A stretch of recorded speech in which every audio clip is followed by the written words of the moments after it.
Assalamu alaikum warahmatullahi wabarakatuh. Kabajamtoota hordoftoota Saalihaa YouTube jirra jirtu nagaa keessanii. Alhamdulillah. Inshallah hadhammoo viidiyoo biraan isiniif qabadhee dhufee lafa miti mana miti inshallah viidiyoo biraati. Kanaan durallee beeksiseen ture.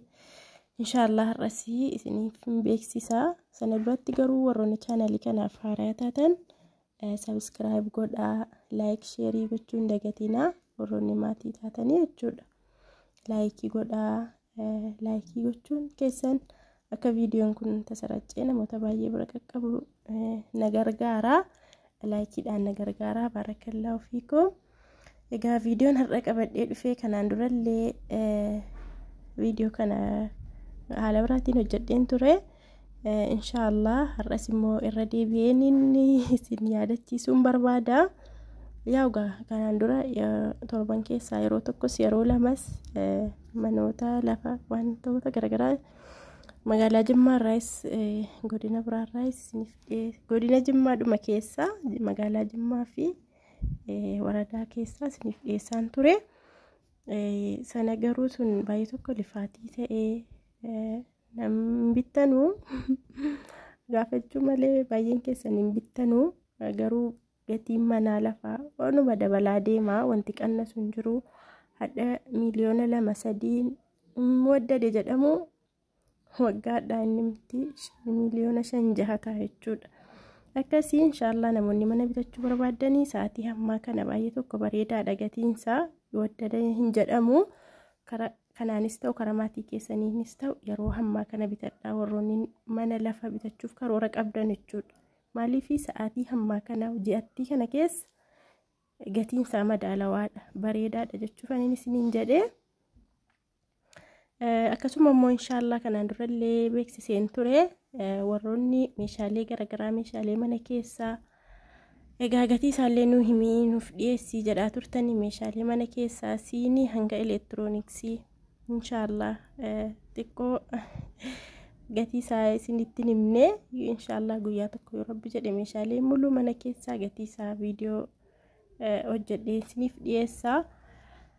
Garuu hammaaf warroonni firaashii carqii tiraas carqii majlisa maggaarajaa wantoota garagaraa hojjechuu barbaadanii inshallah amaanaadhaan isiniif hojjechuu nan danda'a qodaa qulqulluu ta'ee jechuudha. Innaa inshallah ajajachuu dandeessu. Akkuma kanaan dura isiniin jedhe waa tokkoyyuu wanti nuti biyya jirurraa baannee dhufnu hin jiru jechuudha. Maaliifii biyya keenya keessa maashaallah wanti hin jirre hin jiru. Maaliyyuu jira tariitii xiraatummaa wal caala jechuu dandeessu. Dhugaadha wal caalaa garuu biyya keenya keessa sadarkaadhaan jira. Qodaan qulqulluun biyya Turkiirraa biyyoota adda addaarraa biyya alaarraa qodaan kan biyya alaa jedhamee jira. Innumti darajaa qaba. Darajaa hanga tokko darajaa 3 jechuudha. Innaa qodaa qulqulluu birrii keenya bitaa sittillee achi baannee dhufuun nu barbaachisu. Maashaallah. Duraan yeroo nuti achi jirru too namni akka kana biyya keessa taa'ee waan nutti himuu yookiin waa isiniif bitaayyuu miti. Akkanaaf akkastu wayyaa nuun jedhu jiraate biyya alaatii wanti qodaa baatanii dhufanuuf hin jiru jechuudha. Kaargootti kaffalaa, qaraxatti kaffalaa waa meeqa jechuudha. Hanga qodaa sana bitanii olitti waciisaallee karaa irratti itti baafama jechuudha. Warroonni meeshaa kaargoo gootanillee ni beektu. Warroonni garuu sichi meeshaa kaargoo gochuuf yookiin baattanii kaargootiin fuutanii galuuf karoorfataattanu isinitti taafu. Wallaahi isiniin jedhaa. Biyya keenya keessa jira wanti hundinuu. Namoonni tokko ammas yeroo biyya gallee nuun bitamuu maallaqaan nuuf kan taa'u ija keenyaan ilaalaa qodaa huddii akkasii bituu hin dandeenyu. Kanaaf asumaa bitannee galuu nu wayya jettu duraan jechuudha yeroo achi jiru.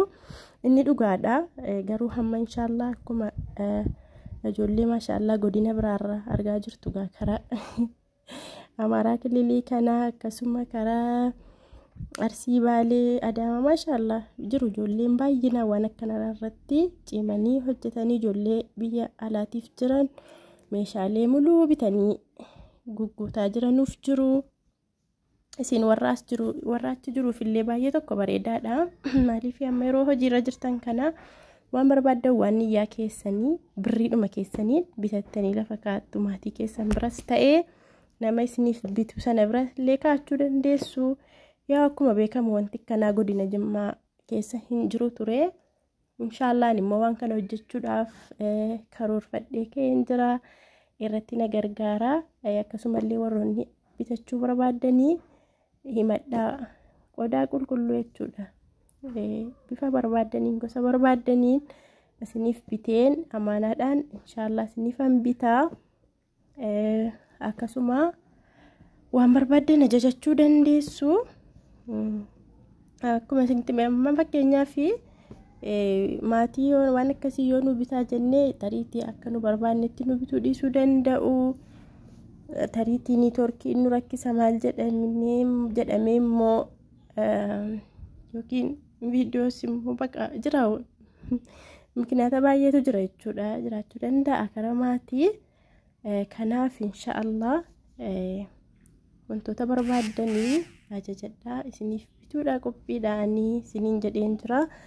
Lakkoofsa asirra jiruun WhatsApp, Telegiraamiidhaan inshaallah na qunnamuu dandeessu. Waan barbaadan ajajadhaa. Warroonni lafaaf mana bitattanii jirtanuu jechuudha. Qodaa manaa immoo bitadhaa isiniin jechuu barbaadeetanii. Maaliif meeshaaleen mana keessaa guyyaarraa guyyaatti dabalaa deemaara. Ji'a miti waggaadhaa miti guyyaadhaa guyyaatti dabalaa deemaara. Waan biyya galtanii gochuun keessan hin oolle achis teessanii gochuu dandeessu. Maaliif amma galtanutti immoo wanti sun dachaa dabalee ta'a. Dachaa dabalaa deemaara. Duraan yeroon galu keessa gatiin meeshaalee baay'ee tokko madaalawaa bareedaa ture. Amma garuu dachaa dabaleera wallaahi. Dachaa tokko dabalee jira. Ammas immoo guyyaarraa guyyaatti dabaluu malee wanti inni qannasaaru hin jiru. Inshaallah warroonni gaa maashaallah karaa biyyaa galtanii bultii ijaarrachuuf karoora qabdanuu meeshaalee mana keessaa guuttadhaatii galaan isiniin jedha. Maaliif yaa galamee bitamuun hin oolamu. Hangasitti yookiin gatiin dabalaa deemaa akkuma ijoolleen tokko jettan immoo ala galamee daarektii qodaaniin bitamu jechuudha. Osoo maadha bor jedhamu maallaqattiin baddii. Innaa kan isin argaa jirtan kana gaa carqii Majlis Arabiyaaniidha. Diizaanii garagaraatiin bifa garagaraatiin jira. Gosa barbaadaniin hojjechiifachuu dandeessu. Inshaallah warroonni kana hojjechiifachuu barbaadan na dubbisaa bal'inaan waan barbaadan keessaan na gaafadhaa. Inshaallah isinittan himaa isiniifan hojjechiisaa yoo Rabbi jedhe inshaallah. Innaa akkasuma gaa viidiyoo kana warroonni ilaalaa jirtan kanneen subscribe hin goone subscribe godhaa. Akkasuma immoo laayikii gochuu hin dagatinaa inshaallah. Na wala jajjabeessinuu. Anaafis illee hojiidhaa isiniifis illee faayidaa guddaa qaba. Wallaahi maaligaa wanti kun carraa keenya utuu nu achi jirru ta'uu dhiisuu badee asuma dhiyeenya godina biraarraa illee kan jalqabame yoo bicate reefu waggaa 2-3 wayii 4 yoo danate akkas jechuudha. Wanti kana erga jammarame maashaallah bareedduudha. Kun immoo baay'ee tokko jechuudha. Batalee nuyi shamarran warreen biyya Arabaa jirruuf baay'ee tokko bareedaadha. Wanti kuni inni kan utuma maallaqa ofirratti erginu baankii keenyu maal jennu bakka inni baankii taa'us zimmi jedhee taa'a. Akkuma sanatti nu eegaa jechuudha. Inni immoo maatii hirka jiru immoo bakka hin beektan isinuu gaa yookiin wantoonni garagaraa. Garuu yoommoo meeshaan nu bitamee yookiin lafti manni nu bitamee lafa taa'e abadan maallaqni sun badeen baduu yoo karaa seera qabeessaan bitamee akkasuma meeshaaleen illee yoo bitamee nu fayyada malee abadan kisaaraa hin qabu. Maaliif gallee bituun keenya siin oolu gatii ta'ee fi sila biyyaa baanee maqaa baanee ragaa. Kanaaf inshaallah gaa warroonni bitachuu barbaadan keessaan na dubbisaa. Inshaallah bal'inaan gatii isaas qulqullina isaas akkaataa isaas carqii isin maraxattaniin gosa isin barbaadaniin isin hojjetamuu danda'a. Inshaallah hordoftoota kiyyaa egaa kanneen galuudhaaf illee qophii irra jirtan rabbiin nagaan isin haa galchuu. Shamarran keenya gaa abshirii nagaan rabbi kara biyyaatti isin haa deebisu. እና ኢንሻአላህ ጋር ወርደፈተ የቪዲዮን ሌራቴራ የቪዲዮ ብራቲ ወልት ደብኑቲ ነገር ረቢ ከሰናፍ ትራዳ። ሰላም አለይኩም ወራህመቱላሂ ወበረካቱ